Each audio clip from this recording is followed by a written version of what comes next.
এটা প্রত্যাশিত।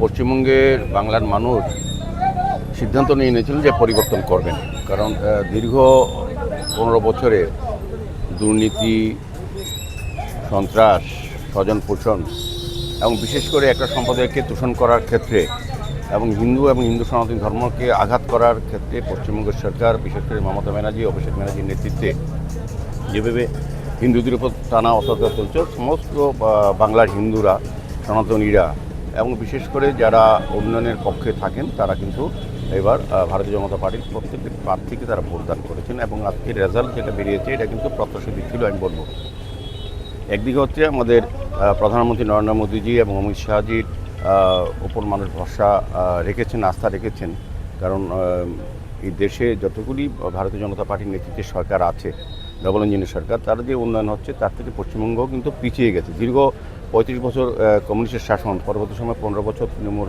কংগ্রেসের শাসনে পশ্চিমবঙ্গে উন্নয়ন স্তব্ধ হয়ে গেছিল। মানুষ চাইছিলেন যে এটা থেকে বেরিয়ে এসে উন্নয়নের সঙ্গে অংশগ্রহণ করা এবং সার্বিকভাবে কেন্দ্রীয় সরকারের সব বিভিন্ন প্রকল্প সুযোগ যাতে অন্তিম ব্যক্তিগত পশ্চিমবঙ্গের মানুষ পেতে পারে সেই ক্ষেত্রে মানুষ রায়দান করেছেন, ভোট দিয়েছেন।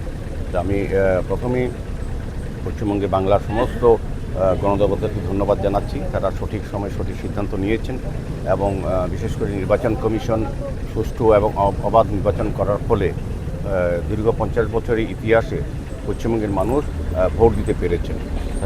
কাজেই সেই ক্ষেত্রে আমি বলবো এটাই স্বাভাবিক রেজাল্ট এবং আগামী দিনে আমরা দেখব যে পশ্চিমবঙ্গ অন্যান্য দেশের রাজ্যের সঙ্গে, বিজেপি পরিচালিত রাজ্যের সঙ্গে, উন্নয়নের সঙ্গে তারাও কিন্তু এগিয়ে যাবে।